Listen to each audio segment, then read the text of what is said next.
Hello, everyone. Welcome back. In this session, we have business meeting followed by the SIGPLAN award session. Hello to everyone on Air Meet also.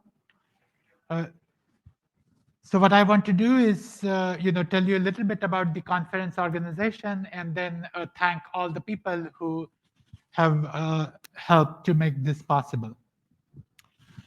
So obviously, because of the ongoing pandemic, organization was quite a bit of a challenge. And the original plan was to have an in-person conference run in the traditional style. And we were expecting about 300 people. So usually in POPL, when it's held in the US, there are about 400 attendees, and we thought, oh, well, because of the pandemic, maybe the attendance would be lower.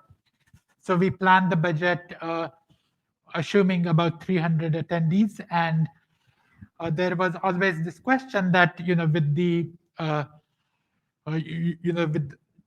with changing dynamics of how people operate and work from home type considerations, we thought that we will also have a separate virtual conference.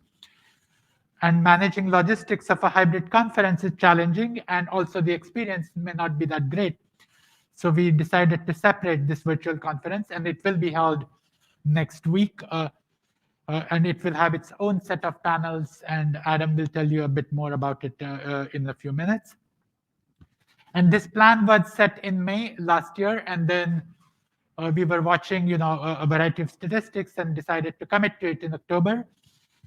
Unfortunately, the day the early registration opened, that was on December 1st, the news of Omicron from South Africa broke, and that, of course, made everything much harder. And so we updated our plans and decided that a lot of people would want to attend the conference, particularly the speakers who had all planned to come in person, that now they don't have any other option but to attend it virtually.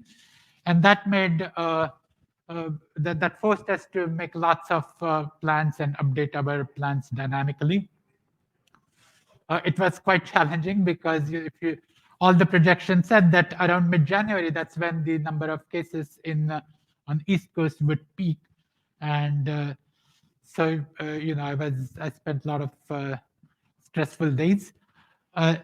So just to give you an idea of what were the guiding principles, because I got lots and lots of emails and questions from people.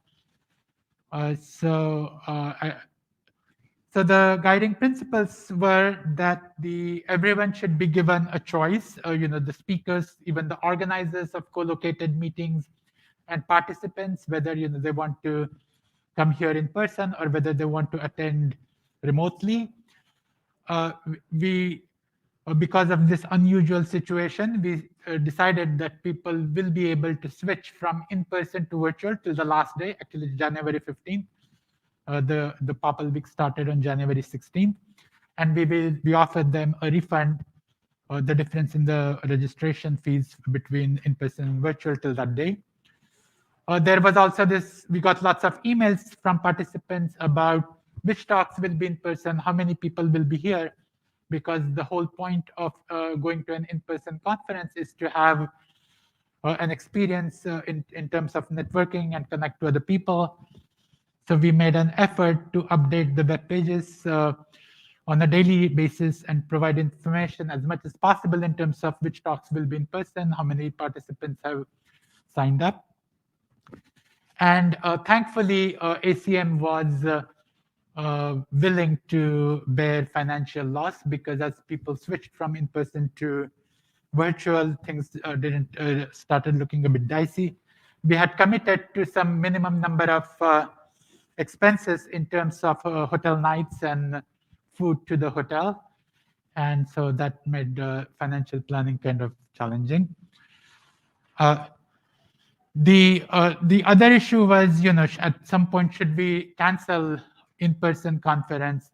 So SODA, which is actually the largest algorithms conference, which was supposed to be in Chicago last week, it was canceled 3 days before the conference started.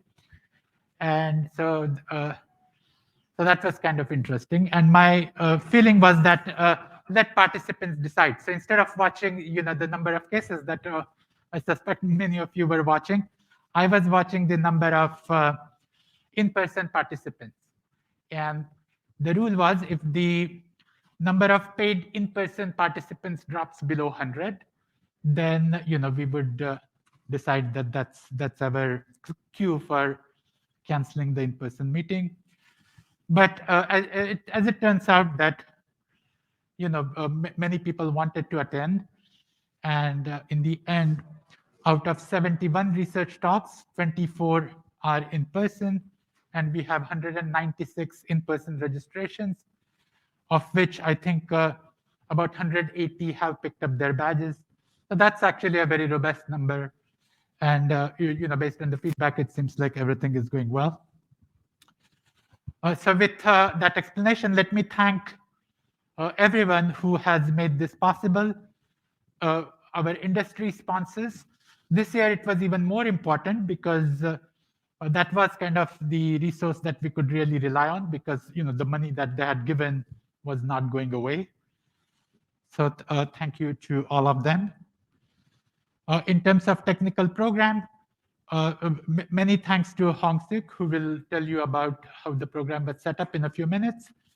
But we have a great technical program. The workshops were organized and run by Rujiska Piskach and Ilya Sergey. The student research competition, and soon we will learn about the winners of this competition. So that competition was run by Jihun Kang and Azelia Rad. And artifacts evaluation was run by Pavel Panchaka and Mukund Raghotaman. So thank you to all of them. So we will wait till the end of all my slides to give a big round of applause to all these people who made POPL possible. We have a number of POPL Week events, and some of you have been participating in the pre-conference, and there are some post-conference workshops also. So here is a list of all the events: COCPL, CPP, LAFI, Paddle, PEPM, the Programming Languages Mentoring Workshop, Pricey, Prolala, VMK, and WITS. As you can see, some of these meetings have been running for years. So for example, VMK is actually an established independent conference, which is in its 23rd iteration. But we also have a number of new meetings, and that's exciting. So Prolala is on programming languages and law, and WITS is on implementation of type systems. And both these workshops this is their first iteration, and they have a good number of participants and a lot of energy. So that's good to see. In terms of organization, so our industrial relations chair is Nate Foster, and he actually, we owe him thanks for staying on top of the industrial sponsorships, and he did a great job. Publicity was handled by Loris D'Antoni. Web chairs were Amin Timani and Yuping Wang. And their job was made much more difficult because we were constantly changing our plans in terms of the organization. Virtualization, this turned out to be a really big job. So big thanks to Adam Klipal and Yu Yukong, who were the co-chairs. Student volunteers, so we have a great team of volunteers, and Konstantinos Kalas was the chair of this committee. And videography was handled by Apurva Ingle. And particularly, I would like to give thanks to Adam, Apurva, and Konstantinos, who have been spending that last 4 or 5 days almost without sleeping to keep this conference running. So our conference manager is Neringa Young. Many of you must have communicated with her. And she's actually based in Lithuania, and few days before the conference, she flew from there to Philadelphia. But unfortunately, during the flight, she caught COVID, so she couldn't be here, and is quarantining somewhere close by. Hopefully, she'll be able to go back soon. The SIGPLAN Executive Committee, Jens Palsberg and Jeff Foster, they have been very helpful. The POPL Steering Committee, a number of folks, including Mike Hicks and Peter Thiemann and Brigitte, who was the chair of the last POPL that was held in the US, so their advice was very helpful. At ACM, a number of folks, but in particular JC and John Otero, they have been very helpful. At the registration desk, Mike Marshall and Carol Mann, who have been very helpful, and particularly Carol, who has stepped in to coordinate with the hotel and do the things that Naringa was supposed to do. So many thanks to them. The hotel staff has been wonderful. So our contact has been Rebecca Donahue and the folks from Airmeet and Conference Publishing for proceedings. Also, we owe them thanks. In terms of diversity, equity, and inclusion, so this was actually the first time that we decided that we should have a special person in charge of this. And special thanks to Jennifer Bacon, who decided to accept that role. And she did a wonderful job of staying on top of this. We have a number of DI events. So there was a lunch for women and for LGBTQ yesterday and today. Tomorrow we will have an event around awareness for the underrepresented minorities and Black Lives Matter and how that plays in academia. This was supposed to be an in-person event, but now it's become virtual, and so we will just have a keynote during the lunchtime. And SIGPLAN Cares folks, Stephanie Weirick is here, and she'll also be around tomorrow if you have any issues and some related to harassment or discrimination, something that you have witnessed or experienced and you want to talk to someone about that, please contact her. We had a mentoring breakfast for junior faculty this morning, and we will have one for the graduating PhDs and postdocs. Feel free to join that even if you haven't signed up. And finally, we had some requests for when we said that, okay, for accessibility, people should let us know what they need. And we had a request for real-time captioning. And so we hired this company, and this was the funds for that were provided by Jane Street. And that seems to be working great. As you can see, we are getting this live feed. And so this is actually done by a person who is who is doing this, because if you do it automatically, then the quality is pretty low. So this is great. And we have heard a lot of good feedback about this. This is something I think should be done in future meetings. So yeah, so I'll tell you a bit about the statistics, but I think at this point, let's just give a big round of applause to all the volunteers that are.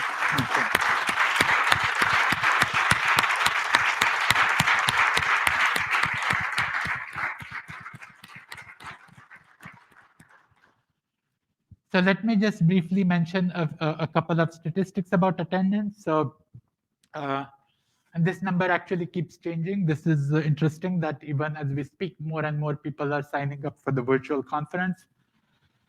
So we have about 196 people who signed up for the POPL main conference in person. And at this point, we have 559 folks who have signed up for virtual, which is actually common across all POPL week events. And then there are some people who signed up in person for some of the other POPL week events, though many of them have actually signed up for POPL in person. But yeah, so that total number is 781. And you can see the breakup between professional and students. So as you can see, for the total, it's kind of half and half. But for in-person, it's, as we had expected, it's kind of 1:2, so more students than senior people. So here is a breakdown by countries. And this is for in-person. And so obviously, most of them are from the US, 138. But it's good to see that a number of folks have taken the effort to travel from outside, from even from Asia, like Korea and Japan, and many folks from Europe. I think for UK the restrictions are a bit less stringent, so that's why we see more people from UK compared to, say, France, Germany, where the restrictions seem to be more stringent. And here is a breakdown of participants by countries for I think this, I don't know if this is just virtual or total, but yeah, this may be actually total. Yeah, I'm not sure. So again, US is the the largest contingent, but then UK and France and Germany, they have about 50. So this looks like a typical POPL breakdown. But going back to these numbers, as you can see, the total number is 781, which is definitely a lot more than what POPL typically gets, and also more than even other virtual conferences in the last year or two in PL, like PLDI or Splash. So that's a good sign. And finally, what I want to mention is that please fill out these two surveys. So when you registered, whether for in-person or for virtual, in the confirmation email, you must have gotten a link to this survey. And ACM really wants to track the demographic information of who is participating in ACM conferences. So this should take a few minutes, and this will be very helpful to ACM and to the community. After the virtual conference, I guess around the first week of February, you will get another email in which you will get a survey, and that will be about your conference experience.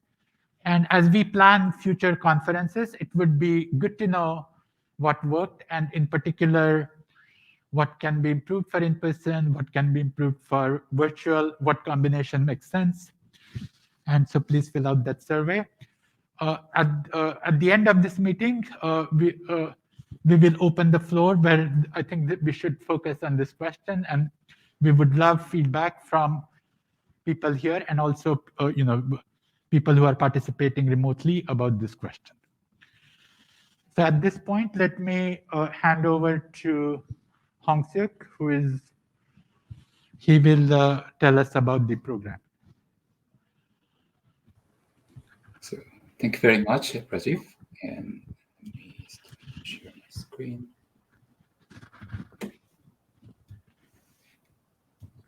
Okay. And I apologize for not being present in the conference in person. And the next maybe 10 minutes, I'm going to tell you a little bit about what really happened when we set up the program for POPL'22. Okay, I will try to focus on some of the points which you cannot find in the internet very easily. So the first things that I want to talk about is submissions. How many submissions did we have for POPL'22? And here's the statistics. So there were 286 submissions, and out of which 65 papers were accepted.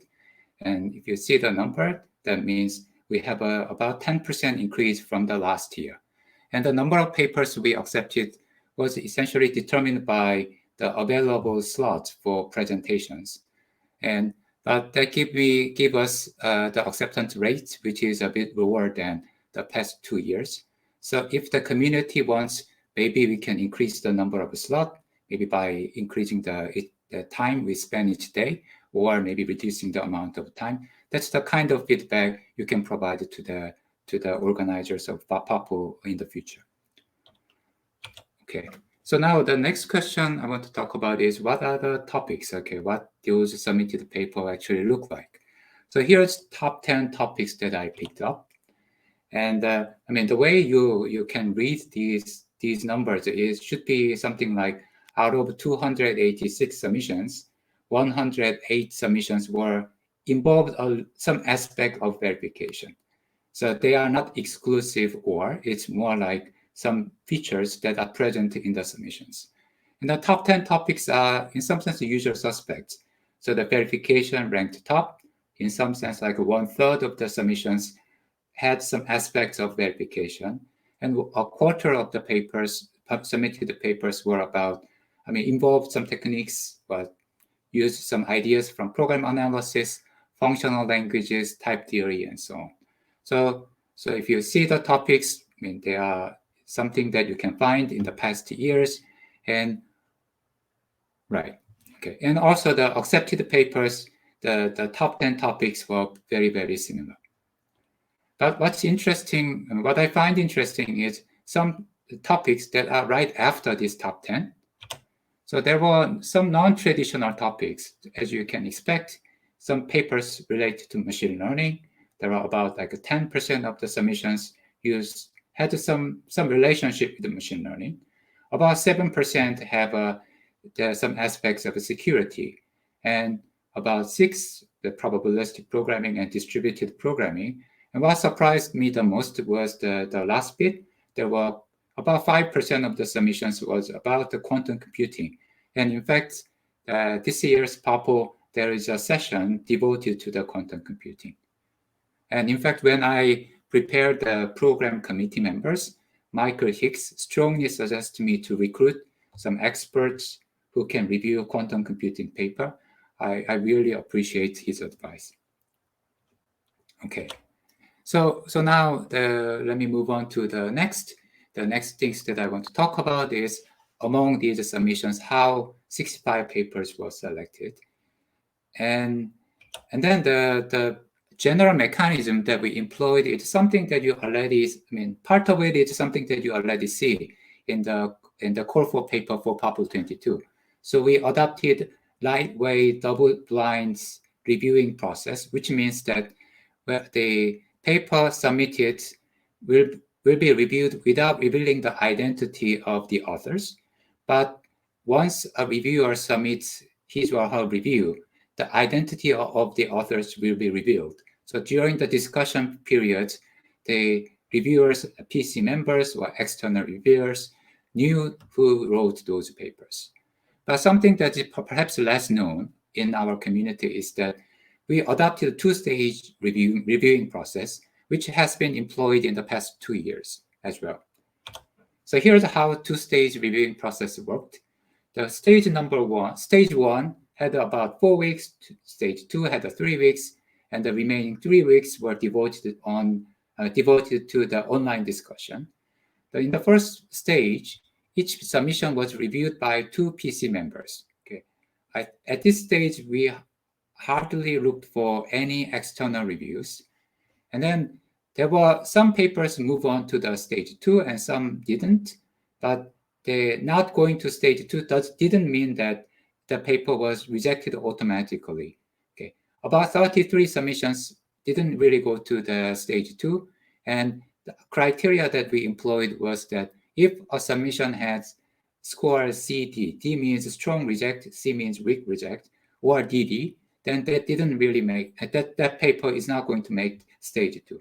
And about 33, if I include withdrawn paper, the number goes up a little bit more, but those submissions didn't really make the stage 2. And in the stage 2, each paper was reviewed by 1 PC member, so that most of the papers that made to the stage 2 were reviewed by at least 3 reviewers. And also in the stage 2, we start to look for external reviews. And this seeking external reviews by the experts also happened during the online discussion phase. And in the online discussion happened right after the rebuttal. And then the way we choose a paper was based on the consensus. So the idea that we adopted was that scores can vary depending on the reviewers. So the best way to choose the good paper is to, in some sense, during the discussion, if the consensus appears, that would be the best way to make a decision. And we had a discussion about maybe 2 weeks. Then most of the fates of most of the papers were made, but there were undecided paper with at least 1A. By the way, in order to get accepted, the paper should have at least 1A, and that A doesn't really have to mean that the reviewers, agree with a strong accept. It's more like saying, I really think that paper deserves a position, place in POPL program. There were 25 undecided paper with at least 1A, and we had a 7 remaining slot. So what we did in the end was we had a global PC voting that decided fate of these 25 papers. And there were many good papers which couldn't really make, with very high marks. So I hope if you are one of the authors of those papers, understand a little bit about the kind of decision we have to make. Okay, and after the decision is made, and then we did essentially 2 additional reviews. One was evaluations by the artifact evaluation committee, which the process of which you perhaps are familiar with, and the other things which you perhaps are not familiar with is a selection of distinguished paper. So I felt a little bit uncomfortable to choose a paper for myself, so I made a call to nominate paper among the PC members. So I gave a little bit more than a week to nominate paper right after the decision about conditional acceptance was made. And then 7 papers were nominated by PC members. Usually 1, but I think in one case there were 2 papers were nominated by 1 PC members. And then we form a separate award committee out of volunteers from the PC. So the 5 names that you see, Benjamin Kaminsky, Neil Krishnaswamy, Bas Spitters, James Wilcox, and myself, we formed a separate award committee. So we ignored all the scores of those papers, and we looked at these papers. And then because we had the 10% deserve a position to be distinguished, and the 7 is about the 10%. So the main thing that we looked at is whether these 7 papers deserve these distinguished awards or not. So most of us read all the papers. For instance, I myself looked at all the 7 papers, and we had an online discussion about a week. And then eventually we decided to give awards to all the nominated papers. Okay. Right. So the next thing, and then maybe this is my final point, who reviewed all these papers? And then the reviewers were PC members and their colleagues and external experts. And I separated the external experts and the colleagues of PC members because this year we allowed PC members to co-write reviews with their colleagues. I think that was prohibited in certain year, but I strongly encouraged and almost forbid the PC members to purely delegate their reviews to someone else. So that caused many issues during the online discussion. So what I allowed them to do is to write reviews jointly, and then PC members can, in a sense, vouch for the opinions expressed in the reviews. And then external reviewers, they are actively contacted during the stage 2, and then during the online discussion period. Okay. And then the formation of the PC members were, the PC has 56 members, out of which we have 6 female researchers.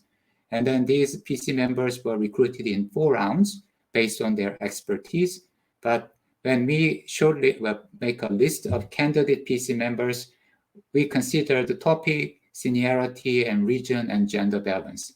I couldn't say I was successful to meet all these criteria, in particular for the gender balance. That we only have 10% of the PC members, but I hope that the future PC chair can do a better job about this.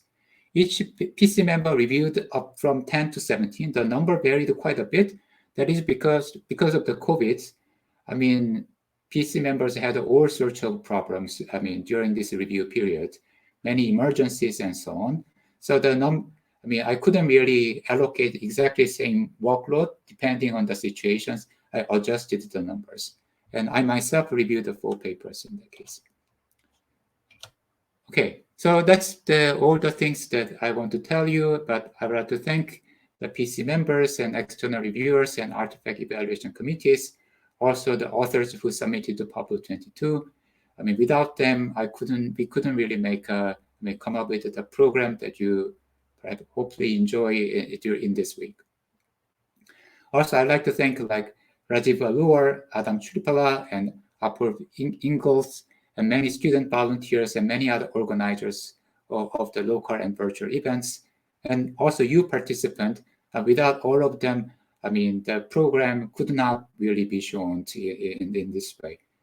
And I got lots of help from the past organizers, especially Azadeh Fajans.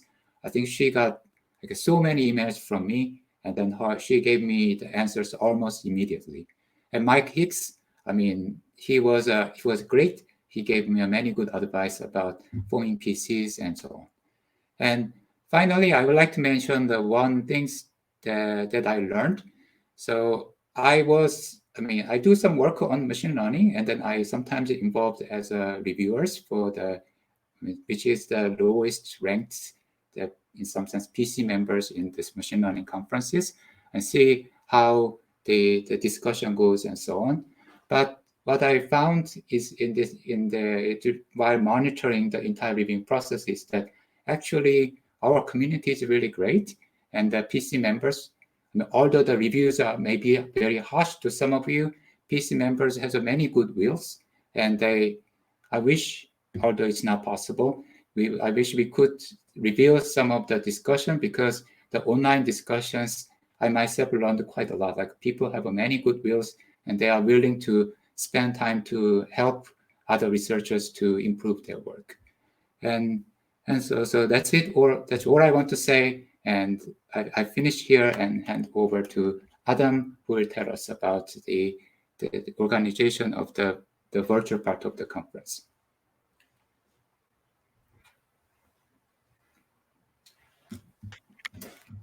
Thank you, Hangsak. Yeah, great. Your screen sharing is over, so I can take over. I'll hide you from the stage for now. Applying my magical virtualization chair powers, and let me show you some slides.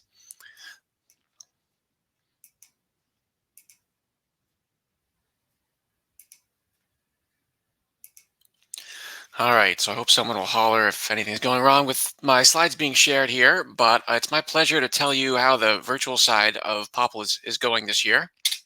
So, as we all know, there's the old way conferences worked, where we all went to one place together, and there's the new way that we were forced to adopt with the COVID pandemic in the previous 2 years. And our optimistic plan for POPL this year was that it would be a relatively traditional in-person conference, realizing all the traditional benefits of that format, but also have a virtual workshop, which would let us keep some of the momentum behind engaging more people, being travel friendly, or not requiring as much travel.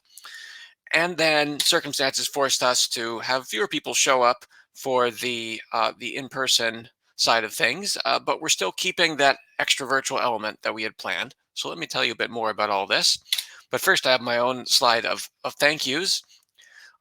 Yu Kong is our virtualization co-chair, who's, for instance, helping keep things running with events happening at ungodly hours for Philadelphia.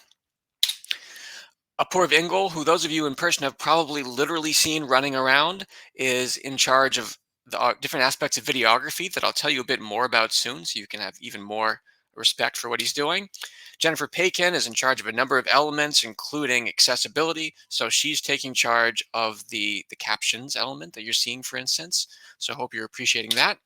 Benjamin Chung was the previous person in charge of videography at a number of SIGPLAN conferences, and he helped kickstart the process that I'll be telling you more about shortly. And a bunch of other people down here who've played essential roles we've had a lot of communication with in the course of the virtual side of things. Okay, so what exactly is this workflow for making the videography work for both in-person and virtual? Well, basically this. Any questions? We'll have a quiz at the end. Just kidding. But this is an image of how the Splash 21 videography workflow was laid out. And it's changed in some interesting ways for this POPL. But it still involves, take my word for it, custom hardware design and debugging electromagnetic issues, as well as all the usual more software-centric stuff that people in this community are used to dealing with. And so it's a minor miracle that things have been working as well as they have, and you can thank Apoorv and Benjamin for that, along with many other volunteers. Okay, so what exactly is the unified theory of POPL this year? So we have our traditional conference experience, which includes those elements shown there. And we thought we'd split it apart into first, still a traditional conference happening, but with some kind of magical bridge to various online services. And then separately, next week, have a virtual workshop where we don't have this traditional hybrid conference problem of some people are in person and they're hard to communicate with for the people who are online and vice versa. We hope most of you will be able to make it to at least some of our sessions in the virtual workshop next week, trying to design the schedule for it to be friendly across time zones and support, let's call it the full high bandwidth hallway track experience, regardless of whether people chose to be at the conference in person this week. So a little bit more on what's happening on the virtual side of physical POPL. Some of you may be watching this right now on YouTube.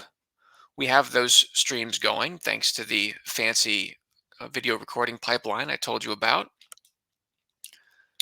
And then we have the whole AirMeet side of things. This is a commercial virtual conference platform that we are using to provide a more interactive version of the experience. I'm just showing the basic schedule view of AirMeet right now, which probably even more of you have literally used to get into watching this session right now. But more interestingly, let me tell you about the future, the virtual workshop we have planned for next week. So AirMeet is running various hallway track kind of features right now for those who are joining virtually, though we're not trying to nudge people too much into using them heavily. Next week, on Thursday and Friday, we hope people will be hanging around in this lounge that some of you may have already seen. You can click to sit down at one of these tables and sort of mimic the experience of walking up to a group in the halls of the conference break. Maybe with the advantage you can mouse over names and see who you're about to get into a conversation with.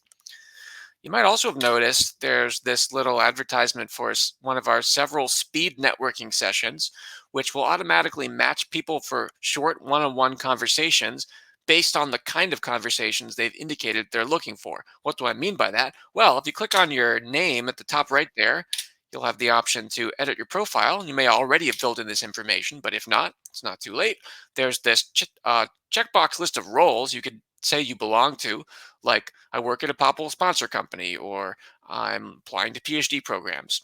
And we will use this information to automatically schedule a bunch of conversations for you should you choose to join one of those speed networking sessions next week online. In particular, these are the natural, let's call them complementary categories that we'll bring together in different sessions. One is for the sponsors to pitch you on their companies, help you learn about job opportunities.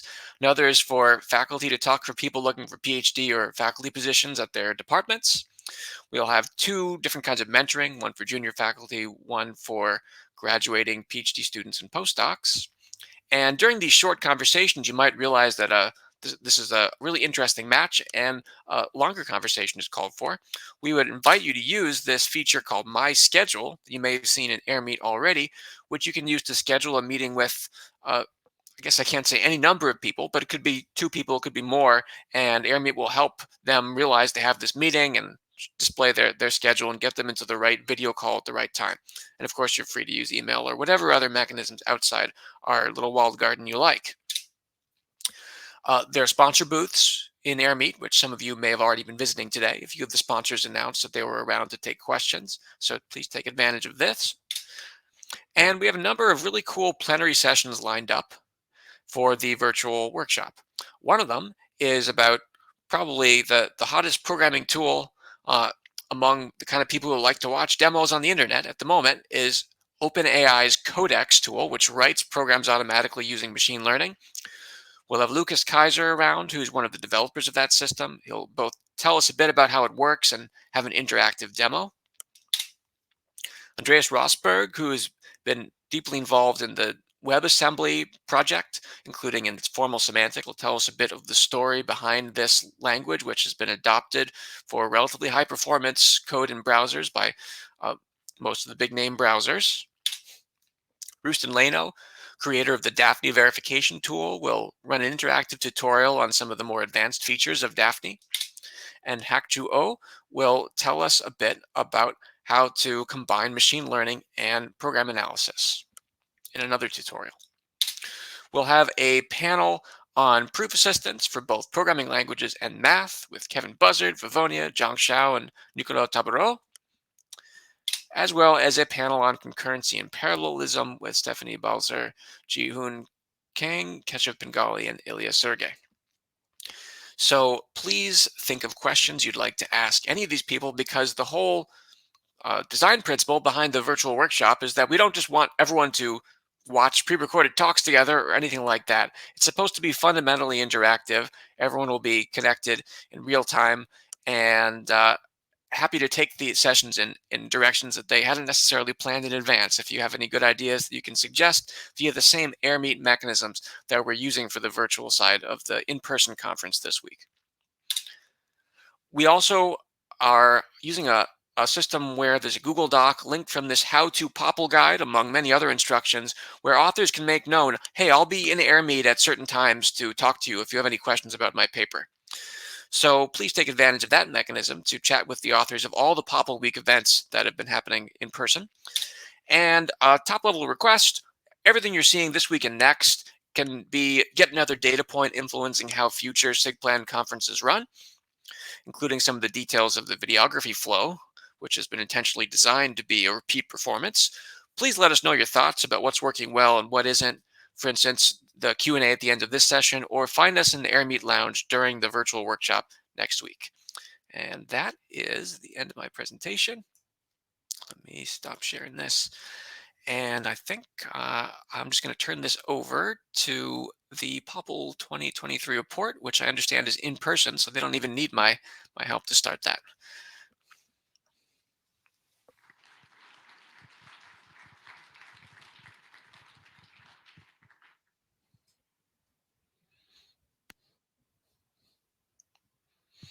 Okay.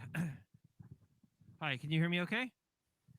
So I hear I'm you Kevin online. Myers. Yeah. I am the general chair of POPL 2023, and I don't have that much to say about it, but I will assure you that it is going to happen.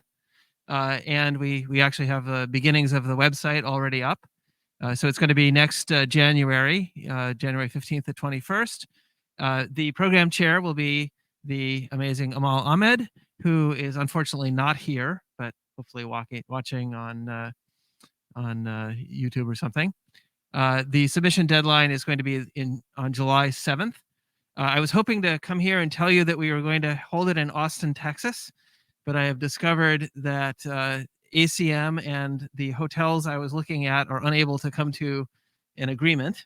So it turns out that ACM is being pretty conservative about promising hotel rooms, and hotels are being pretty aggressive about wanting people to stay in their rooms. So unfortunately, I haven't given up hope completely, but it's going to be somewhere else, probably in the United States. So one other interesting fact about the next POPL is that it's going to be the 50th POPL, and also the 50th anniversary of POPL, which might sound impossible, but there was one year that it wasn't a POPL. So I'm happy to hear your people's ideas about cool ways that we can celebrate that amazing track run of producing cool research. The mode of the, I'm hoping that we'll have a really big in-person event, because I think in-person events are the best. If we need to have a hybrid event, then we'll do that. I'm really curious to see how the virtual workshop that this very cool event that Adam and others have been setting up goes, and so we may want to do that anyway, just to get involvement. So, but that's all I have to report at this point, and I look forward to seeing all of you somewhere in next January. Okay.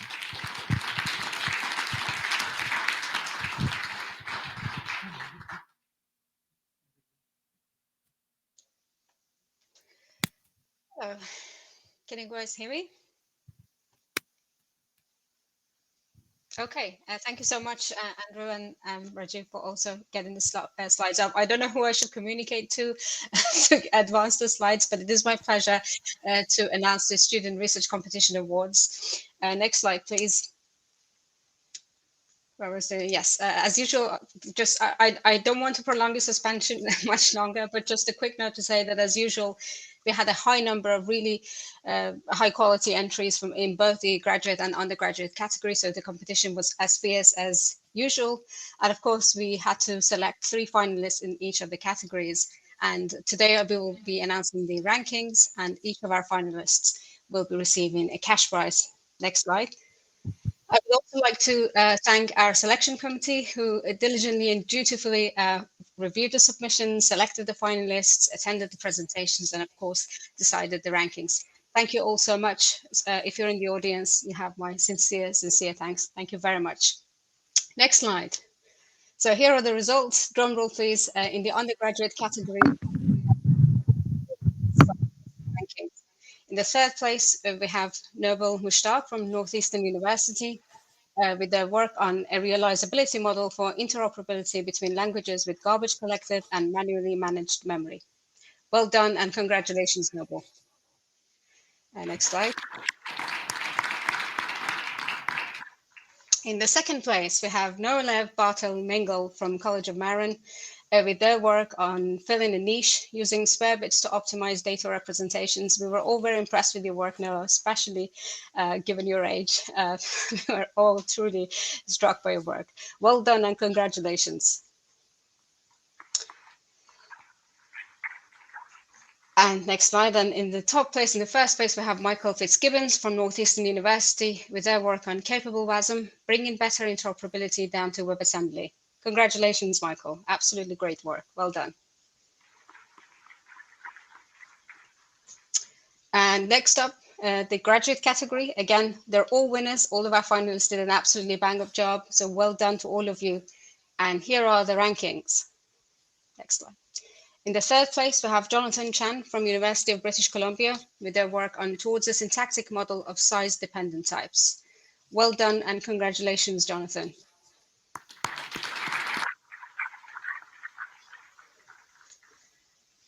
In the 2nd place, we have Paulette Koronkiewicz from University of British Columbia also with their work on dependent type preserving memory allocation. Great job, Paulette. Well done. Congratulations. And finally, in the 1st place, we have Daniel Marshall from the University of Kent with their work on linearity, uniqueness, and ownership, and Anton Cordial. Great job, Daniel. Well done. Congratulations.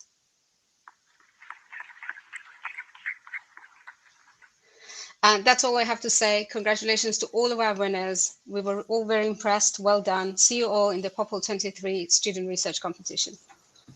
Bye-bye.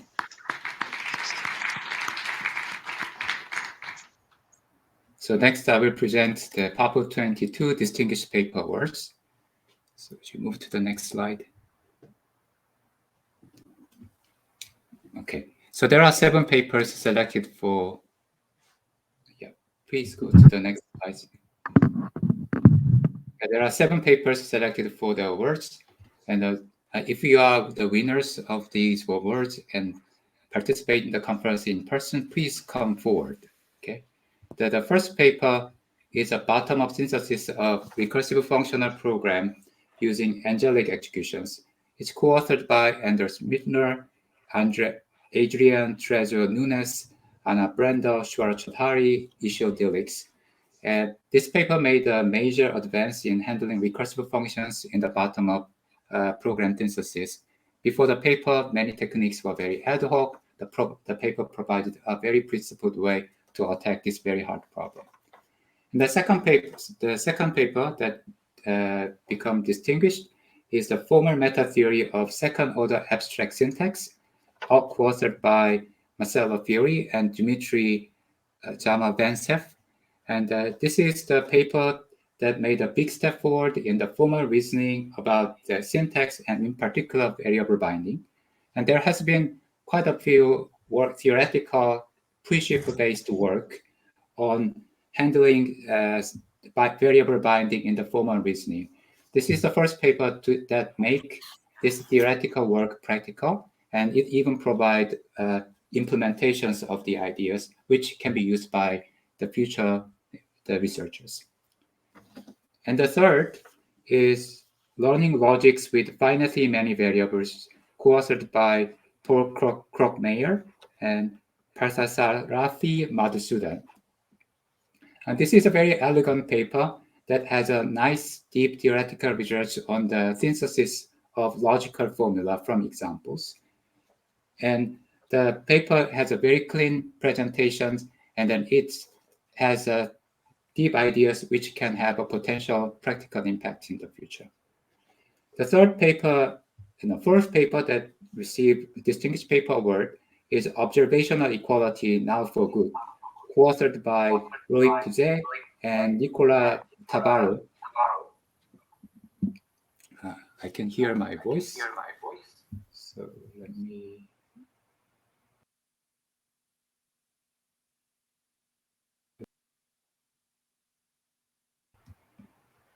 Right. And then this is a fantastic paper that solves the long-standing open problem of implementing observational type theory with quotient types in intentional type theory. The problem started from Martin Hofmann's PhD thesis in 1995 and can even be found in the early work of Bishop's constructive analysis in 1967. And the paper solved this long-standing open problem. And the committee think that the result in the paper will be useful for people designing dependent typed languages in the future. And the fifth paper is one polynomial approximation to produce correctly rounded results of an elementary function for multiple representations and rounding modes, co-authored by Jay Lim and Santosh Nagarakate. And the paper contains surprising results on floating point programs. And it shows that how a correct implementation of an elementary function on the wide range of floating point schemes can be derived from just one implementation. So it has some magical results, which say that if you just add one bit, then you can get a correct implementation for all. And the paper is written very nice, and it even can help outsiders understand what's really going on in that area very, very well. And the sixth paper is a Pirouette high-order typed functional choreographies, co-authored by Andrew Hirsch and Deepak Garg. And the paper has an elegant proposal for incorporating high-order functions to a choreography-based distributed programming languages. It motivates why we need to do this and also provides a thorough theoretical analysis about it. And the last paper is a SIMUL-IRIS,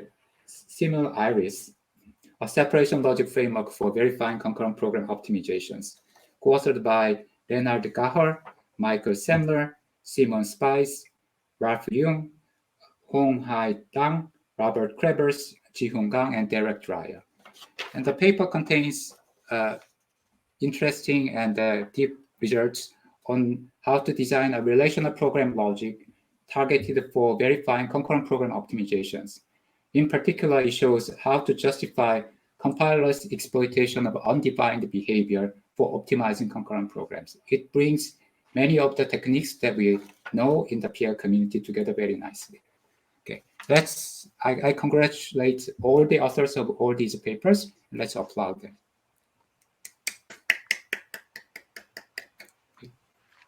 Okay, so that's it for me, and I'll pass over to Michelle, actually Tony, for the other awards.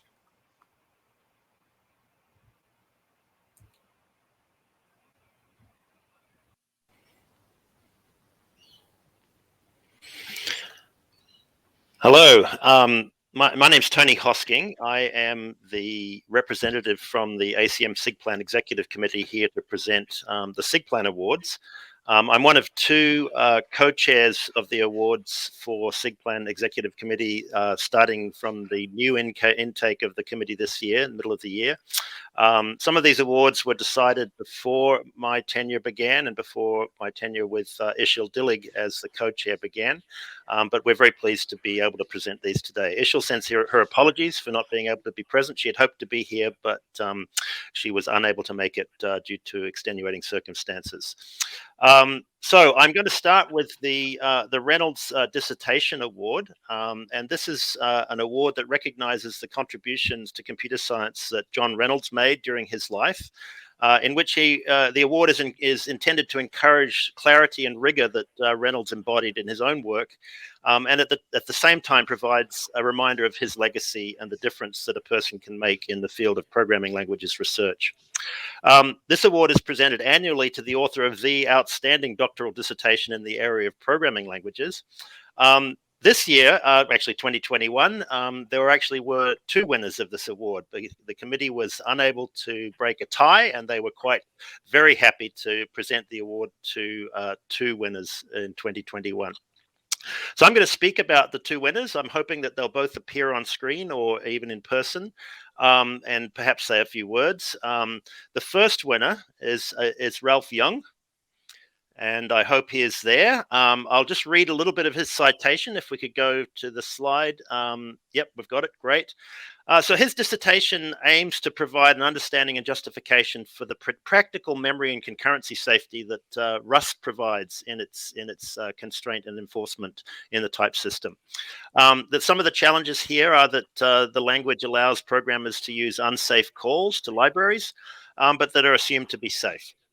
I'm not going to go into the full details of this citation here. You can read the words, but I will say that the primary contribution of this dissertation is in the development and validation of a semantic model of Rust's type system using Iris, all developed within COC, that makes precise the informal notions that the Rust designers had in mind when they built and designed the language. That precision allows us to set up criteria for dealing with unchecked libraries, and also to check that code that's linked against them is going to respect the memory and data race safety properties that the type system is intended to enforce. This has been used to verify a number of the critical unchecked library abstractions. And like Iris, the ideas underlying the verification here transfer to reasoning about any practical system that has a mix of languages, such as those involving Java and other parts of runtime systems that are implemented in C. This was all formalized in COC, so the results are machine checked and usable by others, but there are tools that come with it that others can use. Now, I'd very much like to invite Ralph to say a few words about his receipt of this award, and then we'll move on to the next one. Yes, thank you very much, Tony. I hope you can all hear me. Yes, I see the subtitles. Great. Yes, thank you very much for this award, Tony, and the committee. It's an extremely great honor to be given an award with Reynolds in his name. Of course, for me as a separation logic person, that has some extra bonuses to it.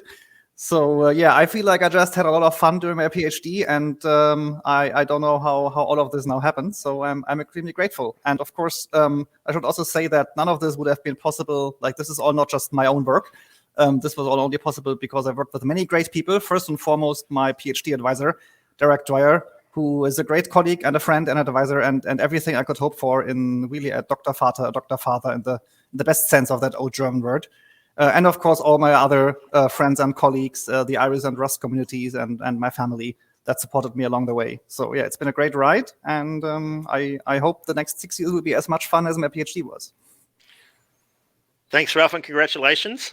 I note that I think Derek was on screen just a few minutes ago with a party organized probably back in Germany. So I hope they're enjoying seeing you. Unfortunately, too far away for me to get some of his nice whiskey. But that's such a shame.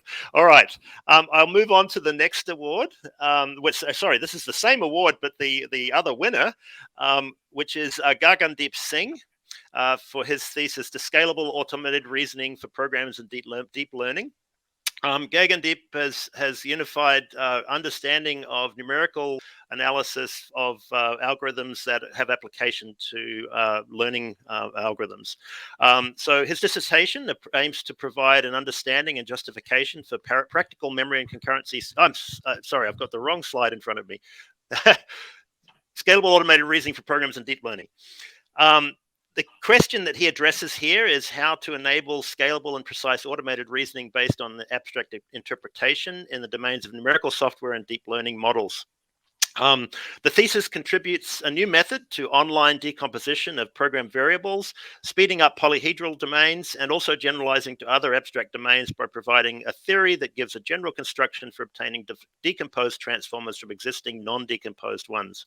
This is effective in removing redundant computations at each analysis step. And the implication here is that if those redundant computations are not important, but also would require analysis, then they can be optimized out.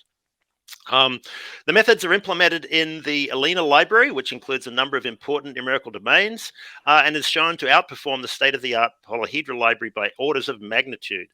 ALINA is currently the state-of-the-art library for numerical statistical analysis and is used in both industry and academia. He took this then and applied it into the deep learning domain, providing a set of abstract domains specifically designed for deep learning models. And the observation is that the standard numerical abstract domains are not suited for analyzing neural networks due to the nature of the transformations that these networks and the nonlinearity inherent in them. A key contribution is transformers for handling the usual activation functions used in deep networks. And all of these are carefully implemented in a neural network verifier called Iran, which is currently the state-of-the-art system for neural network certification. And it's also used in both academia and industry.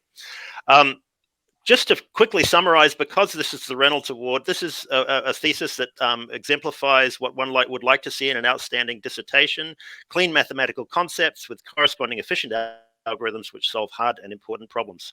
I'd like to invite Gagandeep to join us. I think he's there in person, and he'll perhaps be able to say a few quick words as well.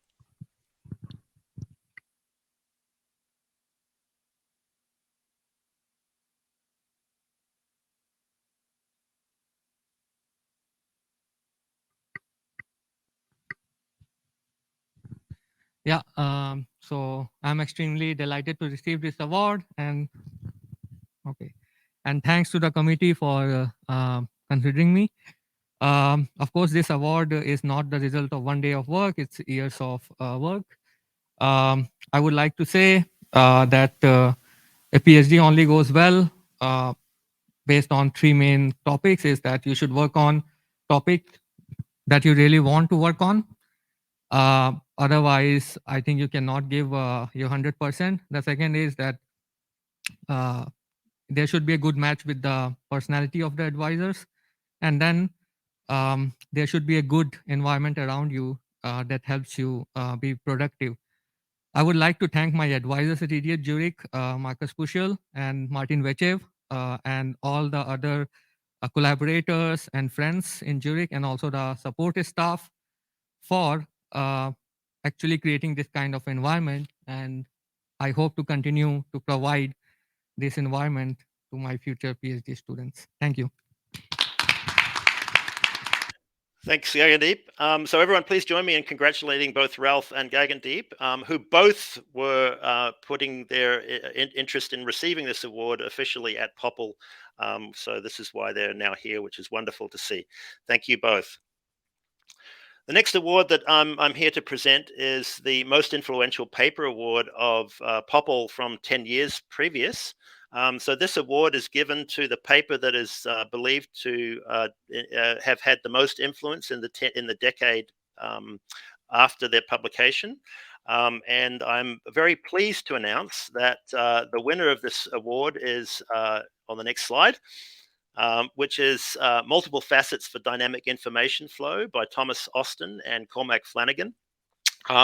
Unfortunately, neither Thomas nor Cormac are able to be with us today. I did hear from Cormac that he will be teaching at this time, so he's putting priority on his students in this COVID era, which is probably the most laudable thing he could be doing, but he's also very delighted to receive the award, and Thomas is also, I think, quite delighted too.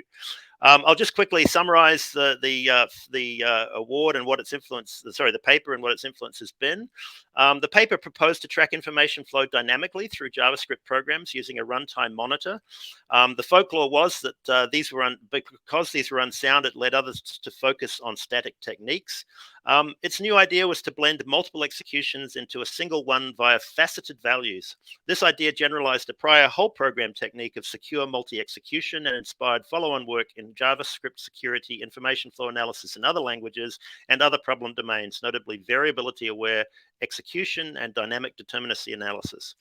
It even influenced follow-on improvements to SME itself. The variety of authors in the most cited citing papers to this paper and the variety of their areas, most top venues in programming languages, software engineering, and security are represented, speak to its influence. This paper is exemplary in seeding a nice core idea that has evidently proliferated through its core area and influenced solutions to other problems outside the area as well. And so I'd like to just have us all join together in congratulating Thomas and Cormac for receiving this award this year. And again, I offer their apologies that they're unable to be here in person to accept it.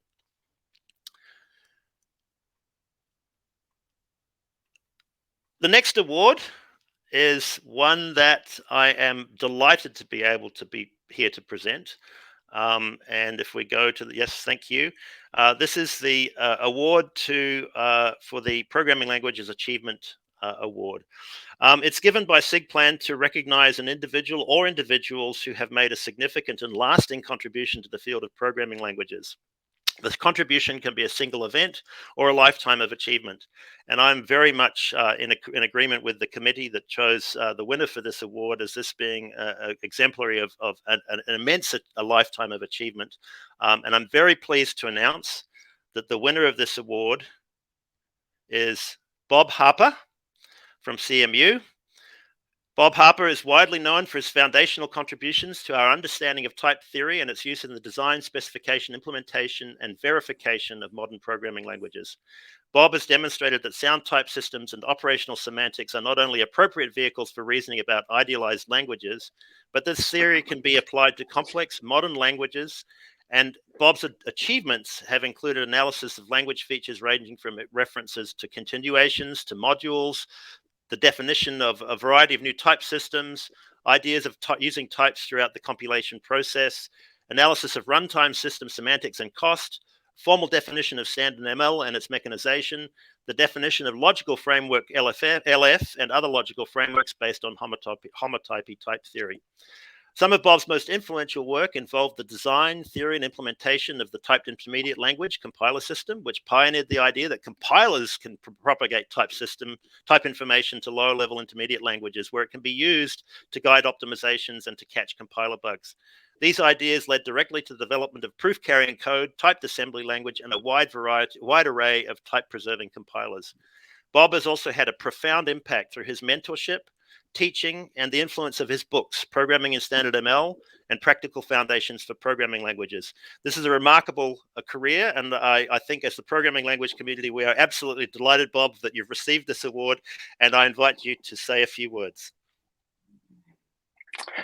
Well, thank you very much, Tony. I hope that is everything good AV-wise? Can everyone hear me? Is this good? Okay. Thank you very much, Tony, for the very kind words. As you mentioned earlier, I've actually been sitting on this award for about 6 months now because I preferred to have it presented at POPL', which is my favorite conference and one that I've used very frequently in my career. It means that it was the previous SIGPLAN committee that organized the selection. I want to mention and thank particularly Mira, or is it Myra Mazzini, who wrote to me last summer. It came to me as a bolt from the blue because honestly I hadn't thought about it at all. Jens Paulsberg was also the SIGPLAN chair at that time. So let me mention them. I'd like to say that I feel greatly honored and humbled to be placed among the ranks of many of my intellectual heroes. If you look at the prior awardees for the SIGPLAN award, it's almost everyone that I consider to be an inspiration for me throughout my career. And it's also, an honor for me to be standing in front of many of the future honorees who are undoubtedly going to be in my position in years to come. And to be at POPL and to have it be announced at POPL is actually very special for me. So I'm delighted for that opportunity. The things that Tony mentioned is a little bit like looking back on many things. It's not that I've forgotten them, but it's fun to think of them and have them be remembered. I wanted to say that, you know, he has recognized a body of work which spans the length of my career, which at this point is getting rather long. And these kinds of things could never have been possible without the benefit of the many opportunities that were afforded to me by my advisors, mentors, my colleagues, and especially my students over many years. I'd like to take a moment, if you don't mind, to mention a few by name. I can't possibly mention everyone by name. You could look at my co-author list, for example, and those would all be included implicitly. I do want to say, though, it seems appropriate to me to call out a few people who I think were especially influential for me and helped me greatly in the course of my career. First of all, being Bob Constable at Cornell, who pioneered the importance of type theory in programming languages and who validated my inchoate constructivist tendencies that I had. It was, again, an amazing experience because I had personally always thought that proof by contradiction was cheating. And I was in Constable's class, and he one day said, yeah, this is like a lot of nonsense. And I was like completely stunned. And at that point, I became his student, both legally, as it were, but also intellectually. And I owe an enormous intellectual debt to him. He thrust me and many of us far into the future of research in computer science with his ideas, which were so much ahead of their time, as I can appreciate by now looking back. And I want to particularly acknowledge and thank Bob for that influence. It certainly changed my life and made me who I am today. That also, by working with Bob, that gave me further opportunities that were enormously important to me. I want to mention in particular my postdoc advisors, the late Robin Milner and Gordon Plotkin, who I see quite regularly, and who I will have to say never seems to age. And so I'm delighted for this. He may well outlive me. So it's great to see Gordon very often. And I'll have the chance to thank him personally, which I won't be able to do with Robin. I would also like to mention the context that was created by Dana Scott and John Reynolds, John just having been mentioned, the late John Reynolds, my colleagues at Carnegie Mellon, who created, I would say a very strong programming language research group, which I was very fortunate to have joined. And I have a number of colleagues, many of you know, some of who are here, either virtually or physically, and who I have benefited enormously from being around at Carnegie Mellon. The intellectual milieu that Dana and John created was really extraordinary and enabled many of the things that we collectively and I personally have managed to achieve. And I also want to thank, and here it's not possible to go by individual name, but so if you don't mind collectively, I want to thank in particular my many students, my PhD students, many of whom are here, many of whom you know very well, and who I had the pleasure to work with, and my undergrads, several of whom I know are here at the moment, with whom I worked during my time. Much of the work and much of what we achieved would never, of course, ever been possible without the PhD students. And I must say that they've given me great pleasure in my life working with them, and it's something that I enjoy enormously. So let me finish now by saying the SIGPLAN committee suggested at one point that I might say something about research in this short time, but I thought, oh, it's 5:30 on Thursday, and were it not for the circumstances, we should all be going out for a beer, and I hope we'll have a chance to do that at another point. So the only thing I could do then is maybe say that my current PhD student, Yuan Yu, my immediately former PhD student, John Sterling, and my current undergraduate, Harrison Groden, all of whom I think are here in one form or another. We have a paper tomorrow about a new type theory, dependent type theory for verifying programs that integrates both cost and behavior into a single type theory. And you might like to look at that as something that tickles me because I long wanted to address issues of cost as well as behavior and verification. Okay, well, so that's a couple of things I'd like to say. Thank you very much again for the honor. I must say that I feel very humbled as well as honored, and I'm delighted. And I only wish that I could go out for, as I said, go out for a drink with all of you, but that will have to wait for another occasion. So thank you very much. I appreciate it. I'd be happy to chat with anyone in the corridor, as it were, if we manage to do this online. That's Thank wonderful. you. Wonderful, Bob. Thank you so much for being here. Your work has been an inspiration, not just to the POPL community, but to the programming languages community at large and beyond. So I very much thank you for all that you've done over the years in service as well. So thank you very much. Thank you. That means a very great deal to me. Great, wonderful. Now, please join in applauding Bob. I hope that there's some way of getting applause from the room there live, but otherwise we'll sign off and thank you for appearing on screen for us, Bob. Cheers. Sure. Thank you for having me. Bye all.